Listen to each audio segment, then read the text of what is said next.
Back in 2012 to 2015, if you were a regular on the party circuit here in Brevard County, chances are you heard the name DJ Absolute.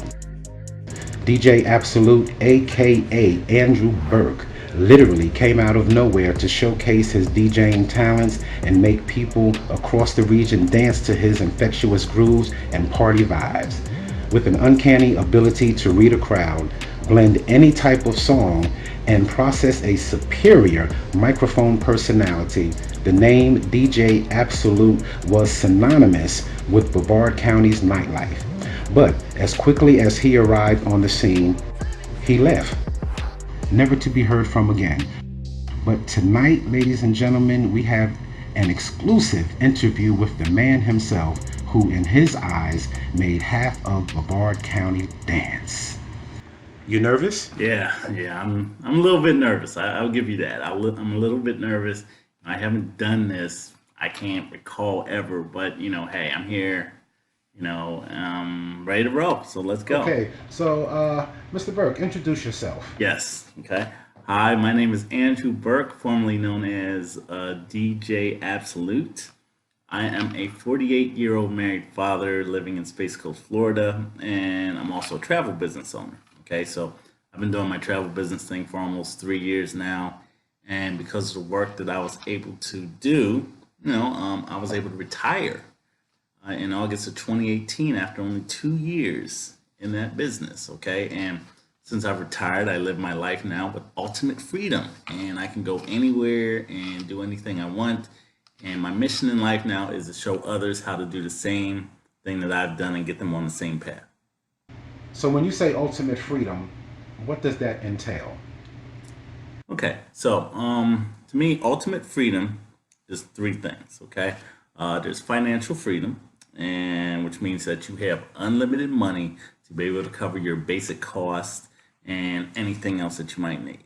Okay, second one there, of course, that's personal freedom, which means that you're doing what you want when you want, and you don't ever have to answer to anyone. All right, and then the third thing, of course, that's time freedom. Okay, and which means that you have the unlimited time to live your life the way that you want to live it and do what you want to do.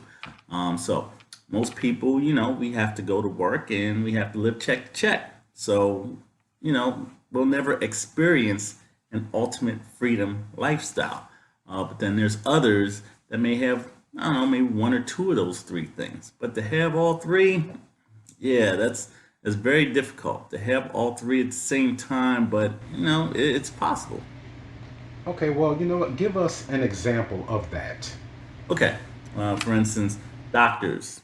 Okay, they might earn hundreds of thousands of dollars per year. Okay, and that's a lot of money. All right, so it's obvious that they have financial freedom. However, chances are that they're working 60 to 80 hours a week just to get it, and they don't have the time to enjoy it. Okay, so therefore, they don't have the time freedom. Plus, when you think about it, they're constantly on call. Doctors are constantly on call, and that pretty much means no personal freedom. Okay, so on the flip side, an unemployed person, they may have all the time freedom in the world, but since they're not really making any money, they obviously don't have any financial freedom. Okay, and someone else might come up to me and say, hey, I have the perfect job, I make tons of money, and my boss lets me off anytime I want, and blah blah blah. Now they may think that they have financial and time freedom off of that. However, since it's a job that awards them that lifestyle, it's like they have to be connected to that job at all times just to be able to have those freedoms. So they literally have to plan everything that they do in their life around that job, just to keep those three freedoms going. So therefore, they really don't have the personal freedom, and then you can question if they actually really have financial and time freedom as well. Like I said, it's hard to find an opportunity which you can get all three. You know, So tell us, how do you get all three? you have to acquire residual income. Definitely, you have to acquire residual income.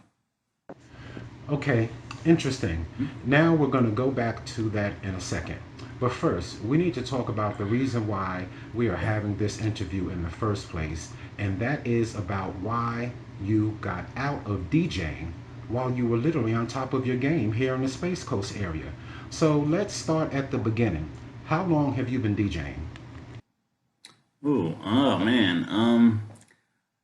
Whew, good question. I started DJing probably back in the mid 80s, I would say. In the mid 80s, back when I was, I don't know, 14, 15, 16 years old, something like that. My dad, he was a DJ, and he had his DJ set up in the house, and when he wasn't around, my brother Mike and I, we'd turn it on and we'd start playing 12-inch albums and records. Because back then, I would watch rap videos on like MTV or MTV Raps or something, and I would see the DJs like DJ Jazzy Jeff, um, Eric B, and it's like I'd see him scratch and I'd see him mix, and even though I really sucked and I couldn't do either, I would try to emulate them, but it was like I had no idea what I was doing. So, how did you learn? When I got into college at Penn State in the 90s, this is the early 90s, I would go to the dances and I would watch this one DJ. I think his name was White Knight or something like that. And he would just scratch and mix beautifully. He was unreal, And after watching him for about three dances, he befriended me, let me come behind his booth. And, from time to time, he would show me how, when, and where to scratch on the records and, how to mentally beat count so I could see how he mixes songs together. And then I would just use that information. And whenever I go home on the weekends, I'd fire up my dad's set again and I'd practice, and I'd practice doing what he did. And it took some time, but, I got a little better and I got a general knowledge of how to do it. So, when did you start DJing for people? You could say I started doing shows around the end of my time in college, around maybe mid 90s or something like that. But I wasn't a real DJ at that point, because I didn't have any equipment. But I would help my dad out when he had a gig, and I would sub for him when he needed a break. And if I could go out and with a couple of my DJ friends, or go to a club, I would do this for the other DJs, as well. So sometimes as a reward, they give me like, hey, 10, 15-minute set, and I would get on and I would just let it rip as much as I could. It's like, I wasn't really serious about it. It wasn't a big thing. I was just happy to have the knowledge and the connections that pretty much showed me how to do it. So, when did you start taking DJing seriously? Well, I stopped DJing for a hot minute, okay, because I met my wife and I wanted to show that, I was like a family type dude. I didn't want to go out to the club. But I would say probably back in '05 after we had just got married. My wife and I, we were working full and part-time jobs and, we needed extra income. So around that time, my dad had gotten sick and tired of DJing, just done with it, So he gave his complete business to me. We're talking records, CDs, equipment, speakers, lighting. Everything. He gave me everything. And I also had a good friend who he was kind of tired of DJing on Fridays and Saturdays at this one club in the town of Frederick, Maryland, So he gave me his Saturday. And I figured with all that, timing was right. So I DJed at this club every Saturday night, and I got so good. It's like the club owner wanted me DJing there on Fridays too, which was their big night. So at that time, my friend was leaving, so I started doing that. Brought in another one of my DJ friends, and we kind of held that spot down every weekend. And it was the biggest thing, And then I had gotten a golden opportunity to have an exclusive partnership to DJ at a reception hall for all their events on the weekends, corporate events, weddings, all that stuff. So I was doing that too, and that enabled me to bring in thousands of dollars every weekend, just DJing all over Maryland, Virginia, DC, Pennsylvania, West Virginia. Times were really good then, brother. Let me tell you, they were really good. So what happened with that? Well, my wife and I were making so much money. We wanted to do some type of investments and stuff like that. So we decided to go into real estate. Okay, so we bought like this nice house, and the townhouse we were living in, we rented that out. We bought some vacation property, and we were doing all right. And then, the housing crisis came through, and that really, really messed things up for us. And in addition to that, gas was high, and then the DJing contract started drying up too. And before you know it, we're pretty much struggling. We still had our full-time jobs, but we also had this massive mortgage payment on the house, which we couldn't make on our salaries. And before long, it's like the home went into foreclosure. And then on top of that, in 2009, Tanisha, she got pregnant with our only child, and we were literally looking total ruin right in the face with a newborn baby on the way. So did you quit DJing then? No, I mean, I still have one last DJ residency in Harrisburg, Pennsylvania, that I was able to do.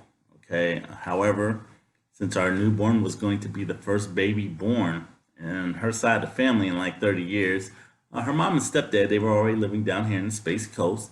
So they made a deal with her that if we moved to Florida around them, then her aunt, her uncle, her brother, and her cousin, they would all move down here as well. Okay, and they would provide our son with this family environment, and help us out with the child care. And that was huge at the time. Because at that point in our lives, man, oh my God, we might have had $2,000-3,000 left to our name with that. So, we had to take it. So in February of 2010, it was probably like a week after our baby was born, Tanisha, she booked a one-way flight to Florida, and I loaded up all of our possessions in a U-Haul van, put our car in a hitch, and I drove it 15 hours to our new apartment in Suntree, Florida.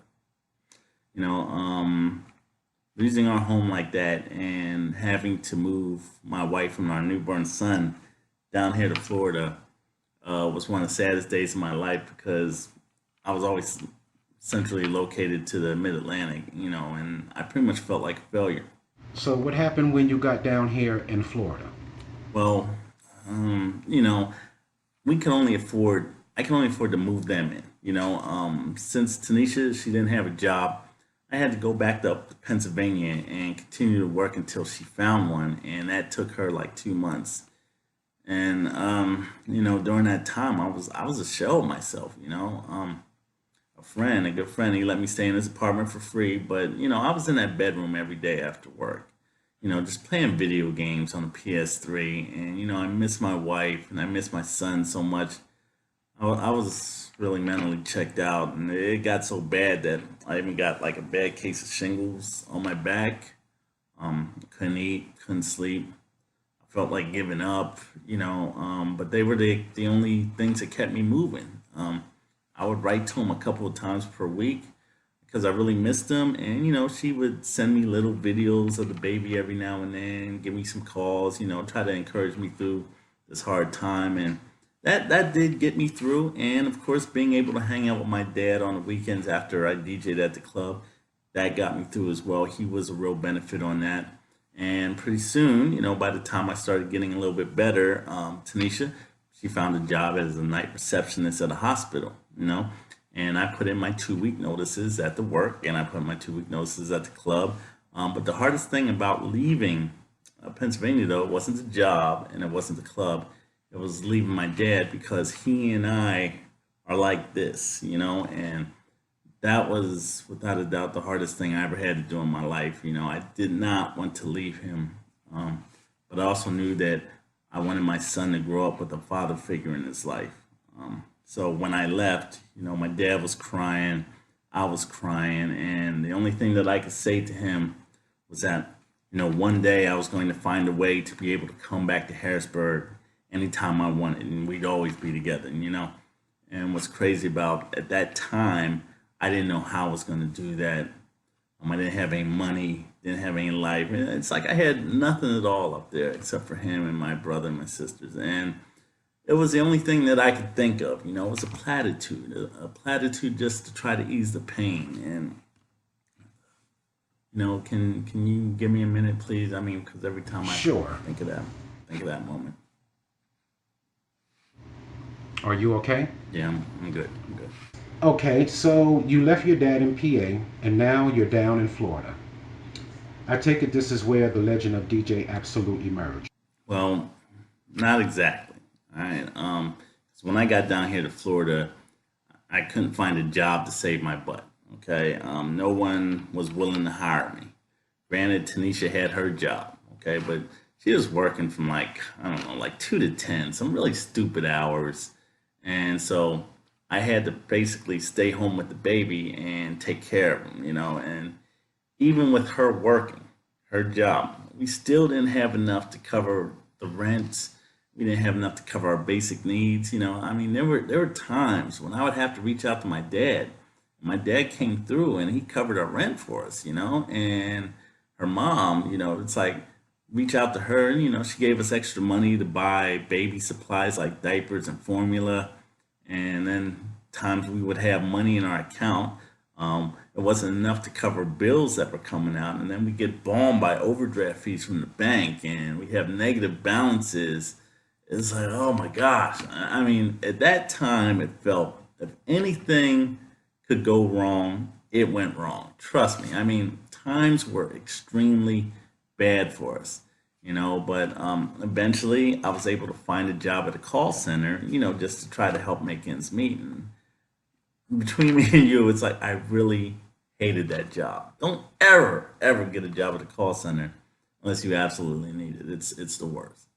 But I had to do what I had to do. And by this time, Tanisha, she had gotten a better job at another hospital, had better pay and better hours. So, we were able to kind of like make it work. Even though we struggled, we were still kind of weathering the storm. I take it this is where the legend of DJ Absolute emerged. Yeah, you could say that. You could say that. He had a little bit of extra money, okay, and a little bit of extra time. And with that, I was able to go around to some of the clubs at night, check them out, offer my services. Now, most of them that accepted me told me this stuff like, well, you have to DJ here for free for a hot minute so you can prove yourself. So they had me DJing at crazy hours, like from 3 to 6 in the morning or something like that. And there'd be like less than 5 to 10 people in their establishments.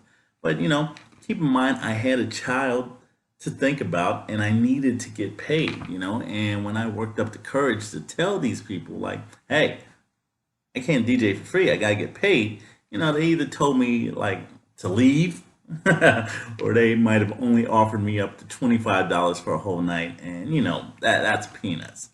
But since we were still struggling, I had to do it. So eventually, it's like I even had to take a job as a DJ in a strip club because I thought that I could make more money. At least that's what they told me. So I would work in there for like 6 to 8 hours a night, and I'd just come home with just $50. And then I'd have to wake up and go to work at the call center job in the morning. Gosh, man, I hated Florida, hated my life. And, even though I had a job and I was kind of DJing, it still felt like nothing at all was going right. So, what changed? Well, one of my wife's work friends, she had a close associate that worked at this nice little bar that was close to where we live. However, the bar didn't hire DJs, they only hired live acts like bands and stuff. So somehow this associate went to bat for me and convinced the bar owner to come in there and let me DJ one night. So they said, yeah, you could DJ one night on a Thursday, and they would pay me $100 for my services. And $100 was like, wow. So for $100, I was in beast mode. So I went in this club and man, I killed it. Matter of fact, it was so good. They had me come back the next night, and I did the same thing, killed it again. It's like, come on back on Saturday. And I went in there, killed it. And you think about it, I went in there for 3 straight days. 3 days, tore the place up. And they partied in there like they never partied before. Everybody's impressed, and I got crazy props for getting them a mess load of business that weekend. And when I think about it, I only got like $300 out of 15 hours of work that I put in that weekend. But the owner loved me so much, he offered me a contract to come in there every single weekend, Thursday, Friday, and Saturday, and work for $200 per night, and that's like $600 every weekend, and that's what I did. And that's exactly where the legend of DJ Absolute started, at least down here in Florida, and that was back in 2012. So you became the toast of the town at that point, huh? I wouldn't say that, but word started getting around about me. I was handing out my business cards every night, and I was getting hired to do some public and private functions. And that time, people were coming in, partying, the place was hot, and I met some other DJs down here in the Florida area. And I made sure that if I had multiple gigs, I would spread the wealth around, because if there was a gig that I couldn't do, I would just pony it up for them. That's how you make friends in this business. And like I said, yeah, I made a lot of close friends doing that. However, after about a year, all good things come to an end. That place that I was DJing at got into some financial trouble and they had to close down. But, I was quickly hired by another spot and then another and then another. And when I think about it, in my heyday, I had 3 residencies at the same time in a party strip downtown. Plus, I was DJing other parties, wedding receptions, events, dances, whatnot. Oh my goodness. It's like I was killing it every single weekend. Life of the party, well known around the county. My DJ company, Jam Masters, it was one of the top 5 DJ companies in the region. And even though my call center job, it kind of flaked out on me, it's like I did not care at that point. I was making so much money DJing, I didn't even need a regular job, and it was cool just to be able to stay home during the week and just DJ and work on the weekends. Okay, so you're at the top of your game. Everybody wants to know what made you decide to quit DJing. Okay, all right. Well, one's got to realize, okay? So when it comes to DJing, first of all, everybody and their brother does it now, okay? And the industry, of course, is a here today, gone tomorrow type thing. It's not consistent. It's like for you to be consistent DJing, you have to make it consistent. So you can't rely on it to maintain wealth because, there's a lot of shady people in this industry. There's people who want to short you after you work your butt off. There's promoters out there that try to stiff you all the time. There's people that go out of their way and try to slander you. When you want to do things legal, like have them sign some documentation for your services when all you're doing is trying to protect your brand and your business. I mean, there's people there that you've assisted when they were down on their luck, but they won't even assist you when you were down on yours. It's like nobody's answering the phone. And the money starts drying up, and you have 2 choices. It's like you can either try to get through the storm, or you can look for work elsewhere. Me, I had a kid that I needed to provide for. So I couldn't take the chance of weathering a storm. I tried to do that up north, and you see where that got me. So, I went out. I found a job at Walgreens for $8 an hour. I got myself out of the club scene, and I only DJed private events on the weekend. That's it. And when I look back on it, I feel that I made the right choice for me and my family because, even though I may have not been the it guy anymore around town, I had a steady paycheck. And by then, I fully realized how good I really was when it came to DJing. And I was in a position to name my own price for DJ work on the weekends. And that's exactly what I did. Okay, that was the moment you stopped then. Well, don't get me wrong. I didn't stop DJing until 2018. This is still 2016, okay? So at this point, through working our jobs and whatnot, my wife and I, we finally got our finances back on track. Yeah, it took that long. And this was the year that my wife decided to start her travel business. So while she was doing that, she became mega successful with it. I mean, she was the evidence of success. And it literally took us to another level financially. And that's something that the DJ business never did for us since we were living down here in Florida. So while she did that and she was working on retiring herself from her job and working on retiring me from Walgreens, I was still working at Walgreens because, I loved it. And I was DJing on the weekends. And of course, I was cool with what I was doing. However, the more I watched her, the more my mindset started to change because she was bringing in residual income and I wasn't. And that right there, that was the game changer for me. Now, you mentioned residual income before. So for those watching and don't know what it is, can you explain it to them? Sure. Okay. Residual income is a type of income where you do something just one time and it pays you over and over and over and over again. Okay. So kind of like think of it like this. The cable man came in your house and he installed your cable just one time, right? But you keep getting that bill over and over and over again, right? Exactly. Yeah, that's a residual bill. Okay. So the best way to pay a residual bill, or any bill for that matter, is through residual income because, the money, it just keeps regenerating and it keeps regenerating without any loss of time or effort on your part. Okay. So right now, we can say the 90 to 95% of the world, we work for active income, meaning if we don't work, we don't get paid. But what's crazy is that the powers that be, they shield us from knowing about the true effects of residual income. Because if more people knew what it was and what it could do for them, oh my goodness, they would run through a brick wall to get it. So normal people like us, like me and you, we're genetically engineered to work for active income. That's all we know. Okay, we're taught to, go to school, and we're taught to get out of school, work for a job. We're taught to have a job, work our butts off for our employers, and then we do right, and we'll rise up the ladder, and we'll retire all happy or something. I don't know. But what they don't tell us is that by the time we retire, we're 65 years old. We lost our youth, and that job is basically only going to pay us 40% of what we need 100% to live on now. So then we have to pray that someone will hire our old selves just in case we can supplement our income, or we made some good investments or something like that. And then if not, we have to work until we can't move right, or we even die. So in a nutshell, we wasted our lives for an American dream that was never going to be ours in the first place. And that's why I feel residual income is key, because when normal people like us, when we think of residual income, we think like, oh, we have to have a hit song, or we have to be athletically gifted to get it, kind of like a royalty check or a contract endorsement or something. And barely anyone's realized that normal people like us, we can get residual income too, okay? However, you just have to know how and where to get it. And at that time, my wife was able to find an opportunity, a business opportunity, and she brought residual income into our household. So check this out. Imagine me. While she's doing this and making our lives better, I'm still working at Walgreens for $8 an hour. Okay? I'm sacrificing over 30 to 40 years of my time every week to bring home about $900 per month, if that.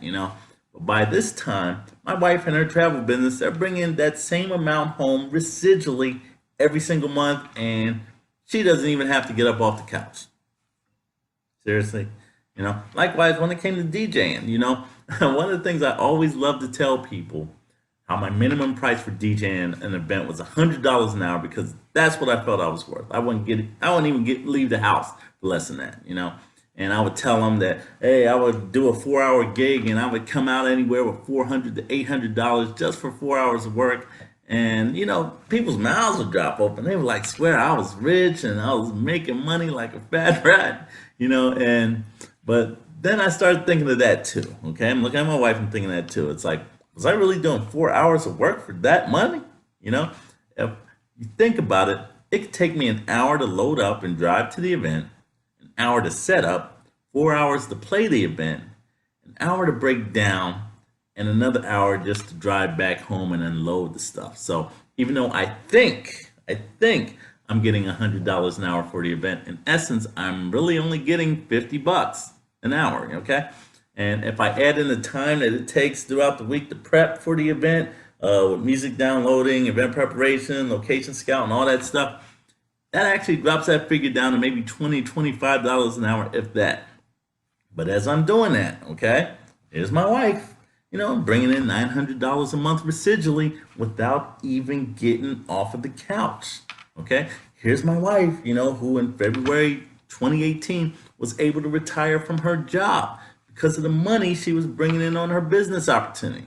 But yet, here I am, working during the day at Walgreens, coming home, downloading music at night, and then going out to DJ on the weekend, bringing in the same amount of money as she was, but with one big, gigantic difference. She made all her money by chillaxing. Chillaxing, that's the word of the day. And I had to make all my money by busting my butt about 80 hours a week. Wow. Exactly. She was doing it right, and I'm over here doing it wrong. And then, adding to the fact that, the DJing was just starting to wear thin on me. I didn't like the music that I had to play anymore. People were getting on my nerves. I also didn't like people trying to stiff me on the money that they owed me. And I'm just started thinking like, wow, I didn't want to be like a 65, 70-year-old man lifting DJ equipment for a weekend gig just to make a living, and hanging with young people and stuff. Here I am. I have a front row seat watching my wife single-handedly save our family from living a check-to-check lifestyle. So, I gladly got in it with her. It's like I followed her, and with her help, being coachable and teachable, I started my own travel business. Okay, but if you're working 80 hours a week doing your Walgreens and DJing thing, how do you devote time to work your travel business? Good question. Good question. Plain and simple, I had to make the time. I had to make the time. It's like I had to realize that I was happily sacrificing my time to make some other company's dreams come true.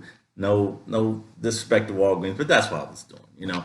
It's like I realized that if I wanted something that I never had before, I had to do something that I had never done before. It's like I had to finally get out of my own way and kind of like become imbalanced for a little bit to make my dreams come true. So I had to remove myself from my comfort zone and work towards my money zone because those two ain't in the same zones. And thank God I had my wife and other wonderful people in this organization that gave their support and they showed me how to become successful just by watching them. And I started to realize that even though I could always make more money, that's not an issue. I can never make more time. And with my busy schedule, it's like I had to force some time for myself to learn the business. I'm not going to lie, the first year was mentally difficult for me, because when I came home from Walgreens, instead of doing what I usually did, which is like either downloading music or prepping for my next gig on a weekend or something, I had to take some of that time to learn about my business. I had to book some travel. I had to talk to some prospects, talk to some clients, and even if it meant coming into a gig a little less prepared on the weekend, then that's what I had to do. And even if it meant working less hours at Walgreens, then, that's what I had to do because I'm literally working for myself, so I had to insert my travel business into my life, into my busy life. But the more I did that, the more my travel business started to supplement the missing income from Walgreens and DJing. But there lies the caveat right there. It's like that income that was making up for my losses at Walgreens and DJing, was coming at me, but no expense of any extra time or labor on my part. Remember, I'm sacrificing the time for that. And to piggyback off of that, pretty soon the residual income from my travel business got so big, that it got to a point where I was just giving away my weekend gigs to my other DJ friends, while I was making more and more money with my travel business. So what's funny about that is that my DJ friends, they loved it. And they literally thought that I was crazy giving away all that potential DJ money and losing out on potential DJ contracts and missing out on time of my life. But little did they know that I was actually making more money than them and doing much less than they ever were. It's like I didn't have to spend my hours downloading music. I didn't have to spend my hours prepping for gigs. It's like I didn't have to spend my hours lifting heavy DJ equipment and stuff like that. I didn't have to stay up all hours of the night. I didn't have to deal with unruly drunk people and stuff. I was literally leveraging their talents and leveraging their manpower while I was on an easier path to achieving ultimate freedom for myself and my family. And I did this for 2 years. And in August of 2018, after 2 years, like I said, of doing that, it got to a point where I was making pretty much double what I would make at Walgreens and DJing. Oh, I just kissed them both goodbye. I was gone forever, and now, it's like I live a life of unlimited freedom.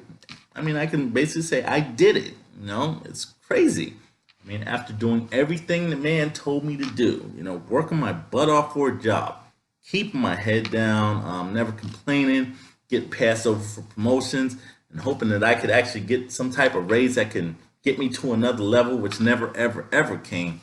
I found myself as a 45-year-old man living check to check in 2016, making $8 an hour and barely able to support my family.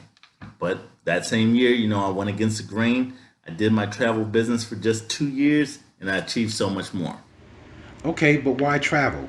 Of anything that you could do, why would you pick a travel business? I mean, why not? Why not? It's the world's largest industry, all right? Travel. It's like it clocks in at like $8 trillion per year. $1 trillion per year. It's projected to grow to 15 trillion over the next 10 years. I mean, it's practically recession proof.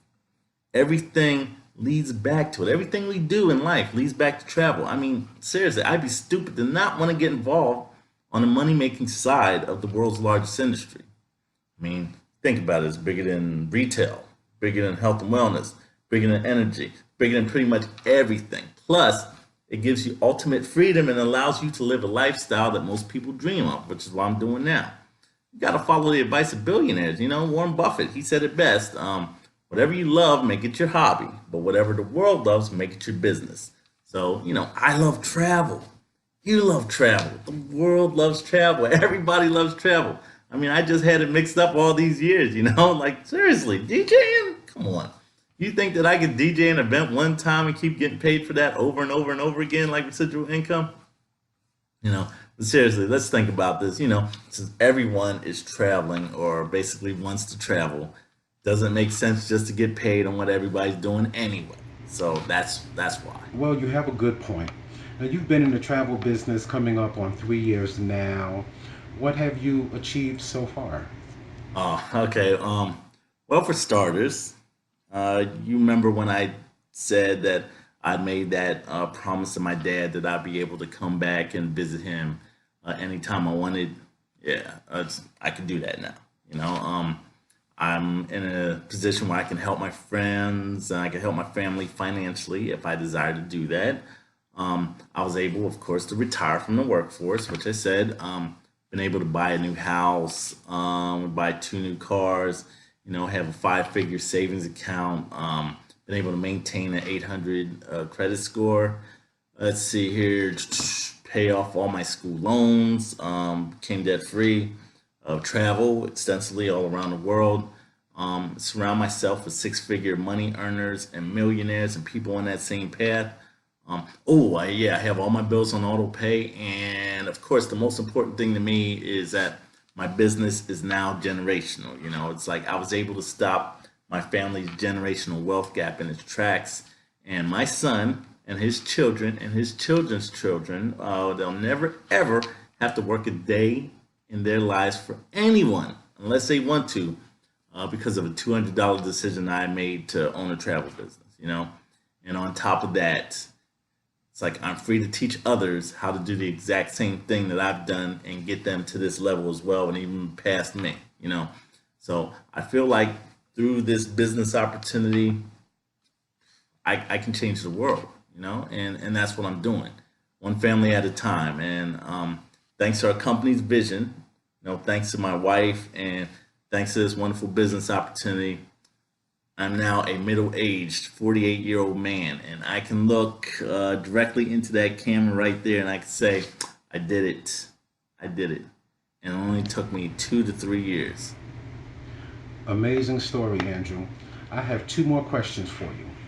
1, since your travel business has given you the ultimate freedom that you've always craved so you can do whatever it is you want, do you ever think about getting back into DJing? Oh my gosh. Okay. What's funny? This is what's funny. The incredible amount of DJ friends that I've had, and the people that I've partied with, the connections that I've made over the years.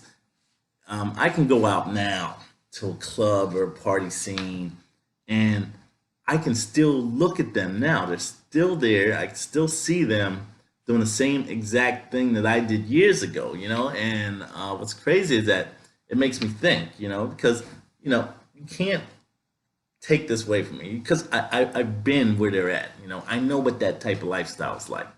I know they've seen my progression to getting out of that type of mundane life, to becoming a 6-figure income earner. I know they've seen that, it's like, I know they look at me and they might smile at me, but, are they happy for me? I don't know.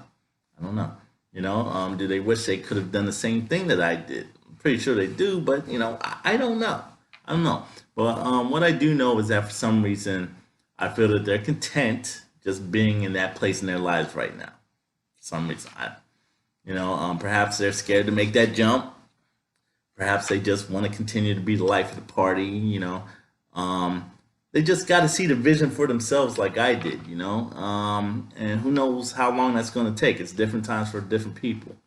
And who knows if they'll ever see it, you know. But unfortunately for them, you know, this time stops for no one. Eventually, music, it's going to slow down, okay? The party's going to stop. The crowd's going to go home. Venue's going to be empty. You're not going to be the it person anymore. And then, you know, there's going to be another younger, more popular DJ that's going to come into another spot in Brevard County, and, you know, they're going to take their place. And when that happens, do they have a backup plan? If they do, more than likely it's just a basic job, which I was telling you about before, that doesn't offer any residual income. And to me, that's not a viable option when it comes to living the life of your dreams. Because, you know, everybody knows that life is about change, and they're not trying to change. And if they're happy doing what they're doing, I'm not the one that's going to try to change them either. I always want people to live their best lives, you know. But, you know, the journey of 1,000 miles begins with one step. And I'm always going to care about my DJ friends. I will always care about them.